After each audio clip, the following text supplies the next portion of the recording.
Welcome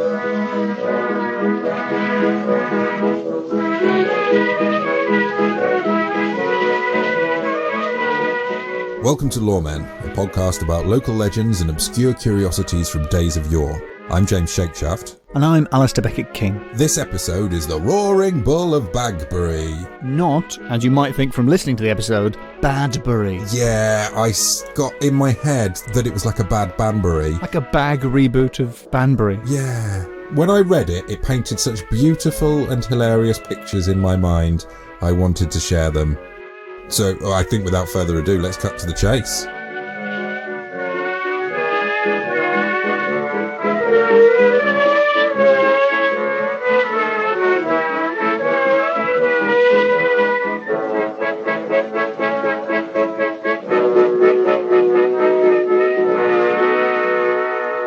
Okay, this one is tangentially linked to, I don't really have a claim on this one, geographically. Normally I'll try and it's somewhere I've at least visited. And the closest thing I've got on this one is part of the story takes place in Bagbury. And that's one letter away from Banbury, as we previously discussed the Croydon of the Cotswolds. Yeah, I mean, that's I think it's offensive to the concept of tangential, what you just said.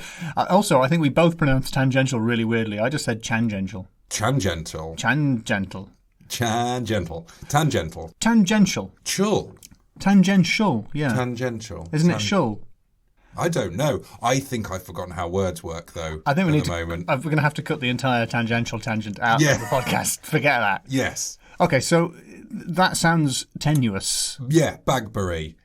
So it takes place partly in Bagbury and another part in Hissington, which is in Wales. Nice. Bagbury's in Shropshire, just by the Welsh border. Hissington's in Wales, just on the other side of the Welsh or English border, they probably call it. Or something in Welsh. Borra di Cymru. I feel bad about that noise I made about the Welsh having their own nation and culture. And language. 2 minutes ago, language, yeah. Sorry, the Welsh. Sorry, Welsh. Hell Cthulhu or whatever it is you say. Right, so the question this legend poses... No, I'm going to start. I'm going to give you a riddle.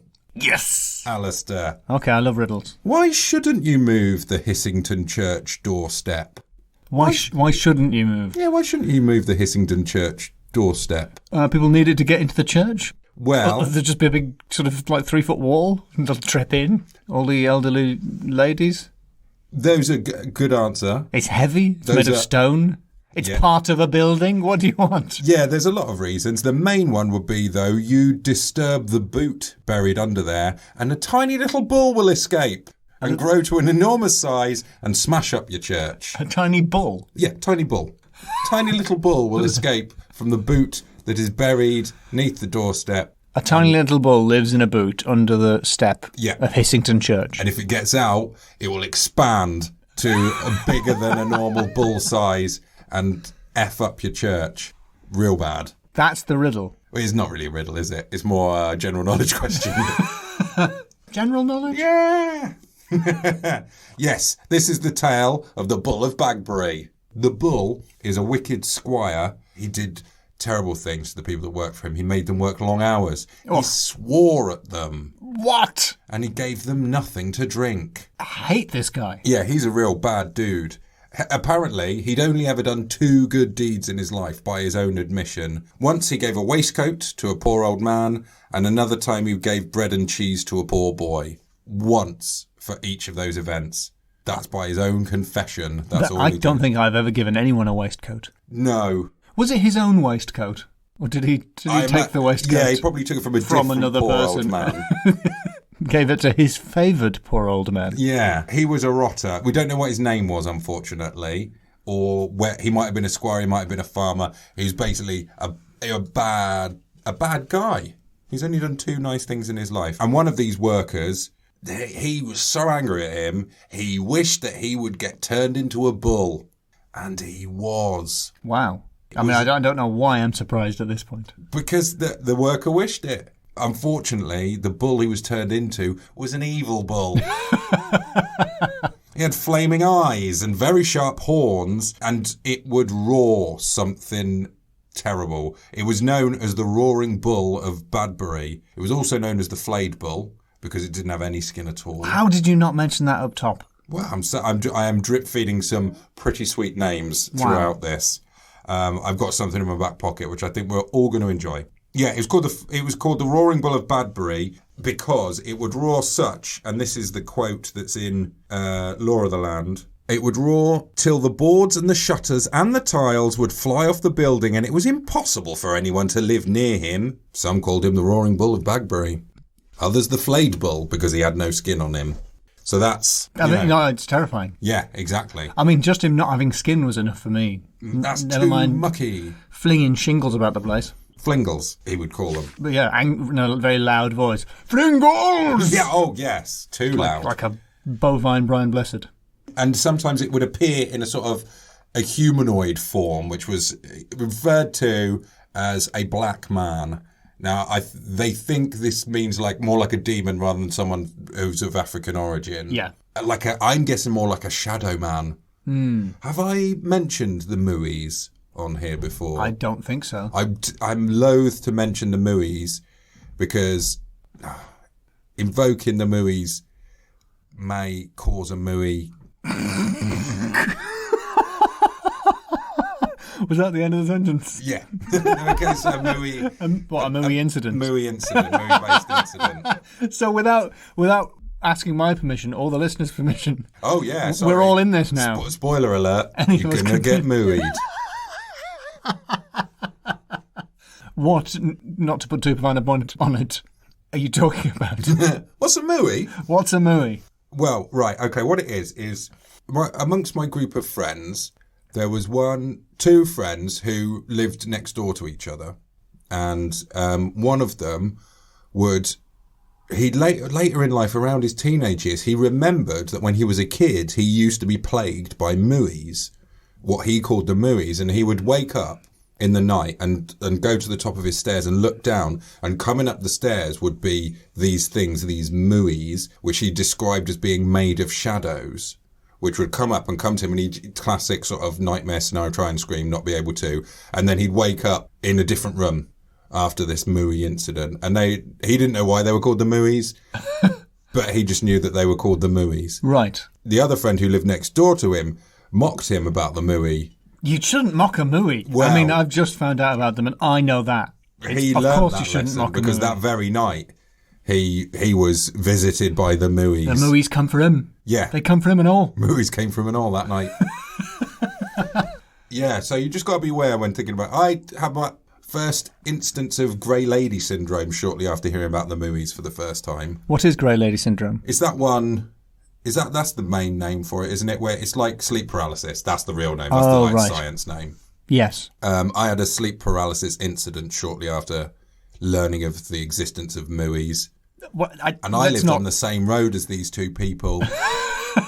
Don't sip your cup of tea confidently as if that's case closed. First of all, I don't know if we can say with any authority that you learned about the existence of the Mooies. Right. I'm not doubting the Mooies. I want to be clear about that. Yeah, you want to be careful about that as well. I just don't know if that proves they exist. Okay. So are you connecting the Mooies to the angry bull of... Yeah, the corporal... No, not corporal. The humanoid form. Oh, yes, the humanoid shadow bull man. The Roaring Bull of Bagbury. Although, as I've also pointed out at the very beginning, this couldn't be further from my house or the other guys' houses. Well, if anything, emphasises the reach of the Mooies. Yes. Terrifying. Fear the Mooie. All the way from the West Country to Wales. Cutting a swathe. Oxfordshire's not West Country. Is that not West Country? I think because we're like bang in the middle. Yeah, I thought everywhere west of London was West Country. The reason I came upon this story is because I was looking for another story that links Oxford and Wales, which I found in one book, and I'm trying to find a few other sources about it. It's to do with the three plagues, and a pivotal part of that story is that they go to the centre of the country, which is in the middle of Oxford. It isn't, but carry on. Yeah, that is mentioned in this thing, but yeah, it's not the West Country is what I'm trying to point out. Okay, I apologise to the people of Oxford and Wales. And Wales to the Mooies. Surely Wales... No, Ireland's the West Country, because it's a different country. Ireland's the old country. Apologies to the Irish. And the Jamaicans, I fear. Right, so this potential Mooie appeared late one night. A servant was startled when the man version of the Bull of Badbury burst through his back doors, smashed his back doors in. All right, carry on. And walked through the kitchen and out the front doors, which opened of their own accord. And they weren't, this is in the past. This is a long time ago in the past. These were not automatic doors. He was not in a Summerfield. And even though they were locked as well. So, and the servant locked the doors up. The very next night, same thing happened again. Back doors burst open. The Badbury Bull, the bad bull of Badbury. The bad man bull of Badbury. The bad man bull of Badbury in his man form. In his man format. Mooie man format. Potential. Walked through the kitchen, out the front door, opening it. It opened as if by magic. This kept happening every night, which was frightening and annoying. And it meant you want to be able to trust that your doors are locked, don't you? Absolutely, yeah. Because even though I lock them, I will have to check mine a couple of times of a night time. Mostly because of that zombie grave that I found outside the house, as I've discussed previously. And if a demon bull is manifesting itself in human form and opening your back and front doors, that is a nightmare for your household security. Having to explain that over the phone to the insurance people would be difficult. Yes, they are not going to underwrite that. Is it like a 7-point mortise? Like, yes, however, there is a man bull situation that I suppose I must make you aware of. Yeah. You mean a Mooie? Potential. Okay. Don't bring them into this. Now the insurance people are into it. So they decided that they were going to need to do an exorcism. And people flocked from miles around to Badbury to help get rid of the Roaring Bull of Bagbury. It must have been that loud. They were led by one person and they drove the bull to Hissington Church, which was a little town, again, over the border, not too far away. Hissington Church, what sort of church was it? Oh, it was the Church of St. Etheldreda. Oh, nice. Yeah. Or in modern terms, Andrea. Not so good.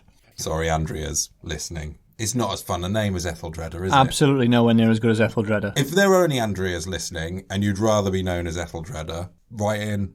But they don't have to ask our permission. Just interesting to hear about it. Oh, okay, right. Yeah. And they got to the Hissington Church, the Church of St. Etheldreda, and the parson read from the Bible, and as he read from the Bible, the bull grew smaller and smaller and calmer and calmer. But unfortunately, they'd only brought one candle, and the candle started to gutter in its candlestick. And the bull had got down to about the size of a dog, which for me is an annoying turn of phrase because dogs are one of the animals that come in the biggest variety of sizes, I think. Like, I remember once a doctor described a thing to me as being the size of a small pineapple. Tell me how big it actually is. Like the size of an actual orange or a grapefruit, is that the size of a small pineapple? What do you think is the normal size of a pineapple? Is this still with fronds on? These conversations I should have had with the doctor. I was assuming that I wouldn't count the leaves. I was assuming we were thinking of the main body of the pineapple. Right. In Australia, they sell pineapples without the fronds. Do they? Leaves. Probably. What's the point? You need those.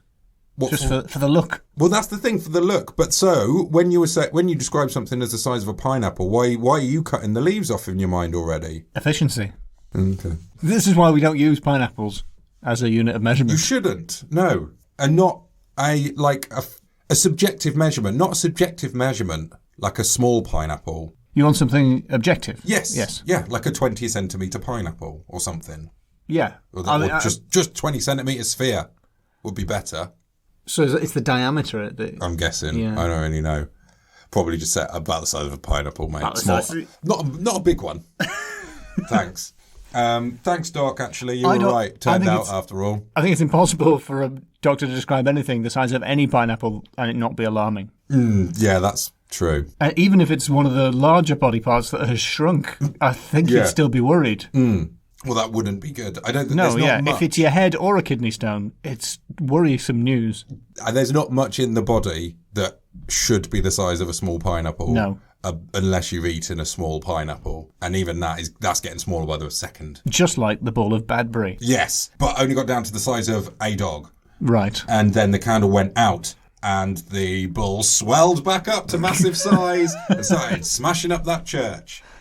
So the next day, They returned with multiple candles, and the parson read until the bull got small enough to fit in his boot, and they tied him up in that boot and buried him under the doorstone, where he is to this day. So that's why you shouldn't move the doorstone at St Etheldreda Church in Hissington. Very good. And a good lesson for us all. I think there's a lot to take out of that. I definitely would have tried moving that step. This way, you've really got to, like, if you're doing any sort of DIY in the home, you need to check for wires. If you're going to start hammering into walls, you need to check for boots containing tiny little balls. Yep. These are all the standard things that you need to be looking for. Yeah, and I just didn't know that. And some scores then. Okay. What's the first category? First category, load of bull. Yeah. Load of bull, right? Well, there's only one bull, but there's a lot of him. There's potentially a church full of it. Yeah, what are you saying? He could have kept growing? He got to the size that he cracked the walls of the church, and you can still see those cracks to this day, Really? apparently. Wow, you skipped over that. Yeah, I only read that in one version, and then I couldn't find it again, so I'm not sure if I dreamed it. Okay. Wow, that's almost maximum. So this bull would expand to fill any available space, like a gas? Yeah, I think so. Yeah, like a gas or a water or a supernatural bull. And also, it had two forms that we know of. Yeah. Man bull. Yeah. And normal bull. And bull. And bull. And also, flayed bull. Skinless bull. Skinless inside bull. of a bull. So it's man bull, bull, inside of bull. So he's like a transformer with two outfits, and you can sort of click the skin off, and he's all... Yeah. Maybe and then you can click. Now he's a man, a.k.a. Mooie. I think it's 4 out of 5. 4 out of 5? Yeah. Yeah, I think...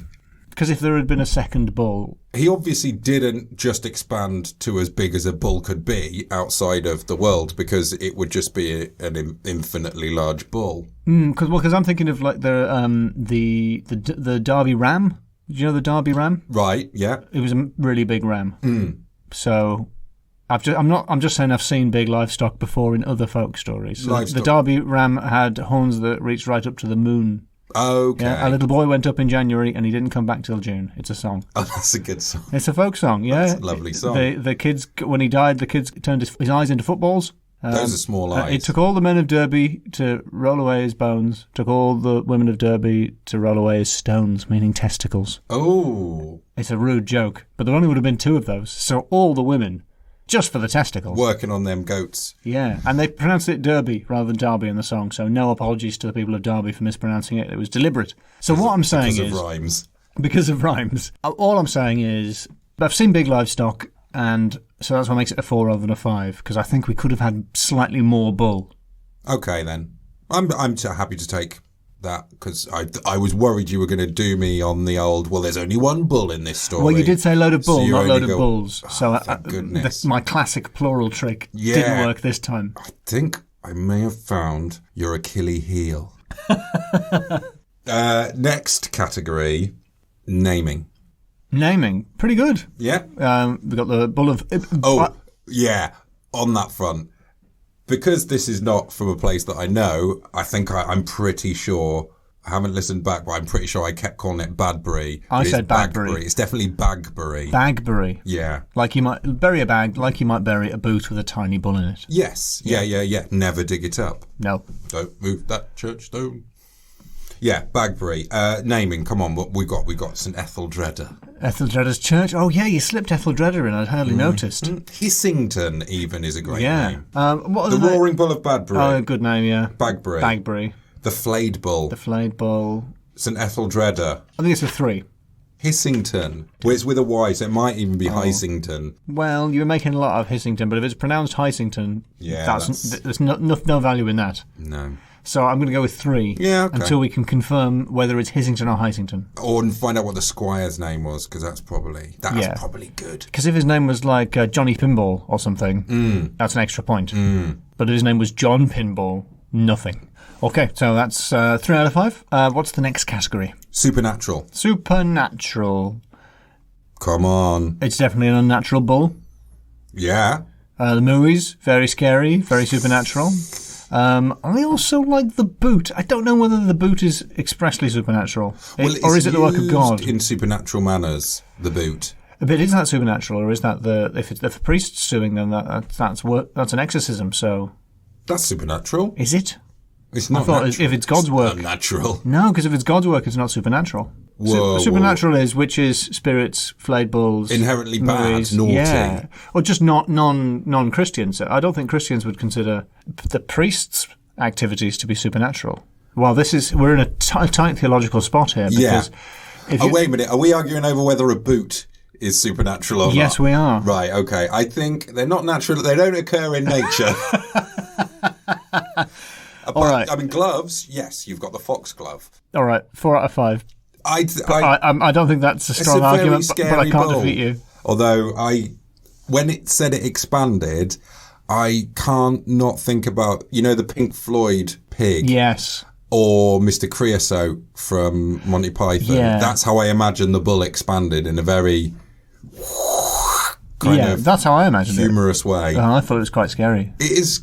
It's uncanny. Yes. I suppose. Normally they grow slower than that. In our experience, you'd be hard pressed to notice it. Hardly notice it. Yeah. If you listen very carefully, you might hear it. No, that's it mooing.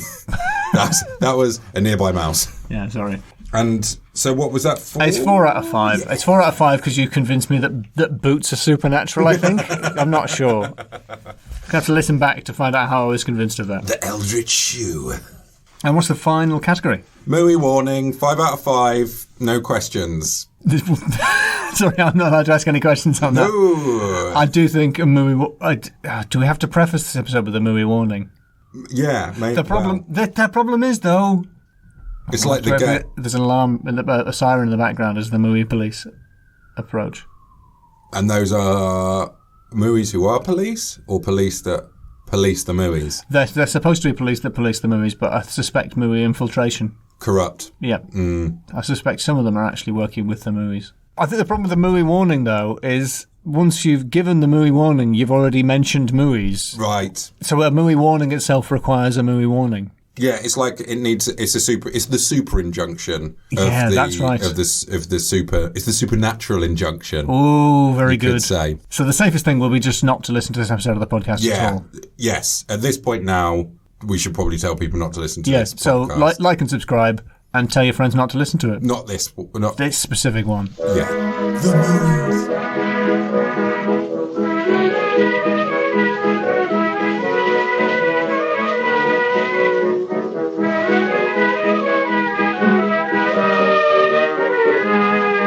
You've been listening to Loremen. The Loremen are James Shakeshaft and Alistair Beckett-King. Please subscribe, rate, review and recommend to a friend. You can tweet us at LoremenPod or email us at contact@loremenpodcast.com to suggest stories from your area. Next week we're joined by the comedian Michael Legg, bringing us the legend of Finn McCool. And he is very cool.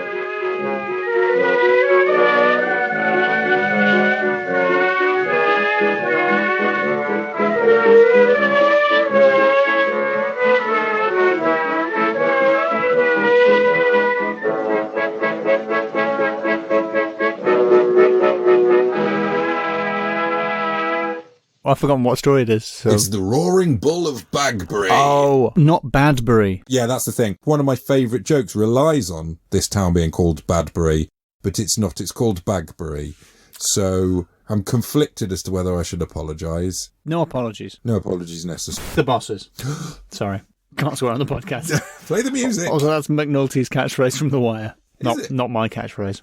Are you really? That's not your catchphrase.